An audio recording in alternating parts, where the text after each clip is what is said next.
Okay, let's get straight to it. The topic of why one would bother praying. What help does seeking something outside of reality offer you?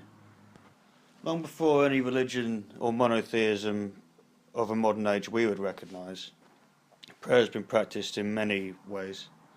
From sex to sacrifice and torture, sick Looney Tunes have always developed wonderful ways to please the omnipotent. Prayer would seem sensible in an age with no answers whatsoever, from ages where people died from their teeth and had a very low life expectancy, where a volcano's wrath was ensued by God, where crop failures would result in the sacrifice of children in ceremonies that would seek to ensure the sun rose and vegetation was good. And before I'm found guilty of being biased, it could obviously be said there's so much we don't know now, but praying certainly won't get us any of the answers, and it didn't get us any of the answers that we've come to at this point. It would seem a submission of your mind, a genuine acknowledgement of your devotion to something, your personal relationship, and the denial of anything outside of it. It's a perfect scheme to muster if you want people to believe in something wholeheartedly, to take over their rational way of thinking and their forethought altogether.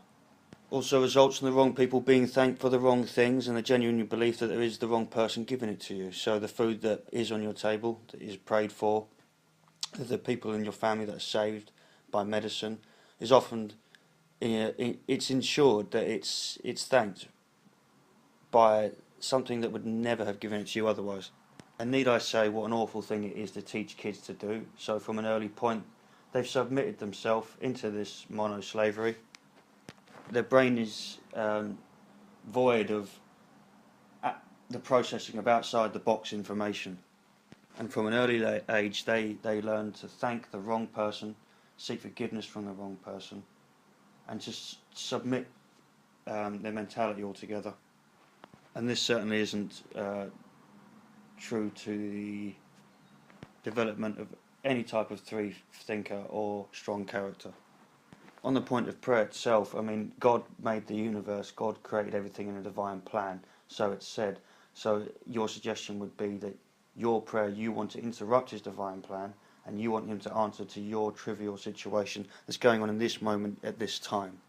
Which would also stem from the church's doctrine that we all have a personal relationship with God, yet God has this omnipotent plan mathematically mapped out.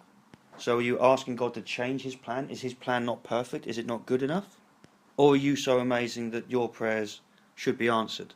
God should come away from watching the AIDS epidemic in Africa and making sure the Pope disallows condoms, and should come over to your trivial situation and deal with you.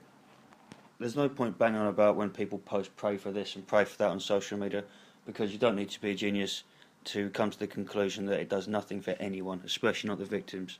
But even if he was doing good work, he's going to come away from helping people that have just faced genocide and assist you in getting a new phone, car or career.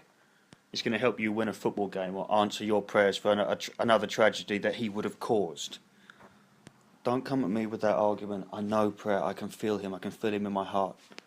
To a painter, a brilliant painting will give him a surge. To a DJ, a clash of wonderful tunes will make him surge inside. This surge all humans feel. It depends on where you put your loyalties and what you find your interest in. It's the same as feeling love when you're drunk. It's that surge, and all humans are capable of it. If you believe in God, you're going to get that. And when you come at us and say, I know, I've felt God, I've seen God. No, you haven't. You haven't seen anything that we couldn't have seen. So don't offend people by saying, I'll pray for you, or suggesting to people who they should pray for, or sharing, pray for this or pray for that. I know wonderful people that are gone, and no matter how many prayers that are offered, it won't bring them back, or it won't give them the chances to do things in life that they were cut short of. And it seems the Lord only works in mysterious ways when it suits your side of the story. Praying will offer humans and your children nothing but false hope, as opposed to the realization that the world is harsh and hard work will get you there. Otherwise, faith will not accomplish what you want to acquire. And if you want to offer anti-theist prayers, please don't. If God wanted us to know he existed, he would have made us aware. This is Revelation Be Damned. I'm Mr. Heretic. Think for yourself.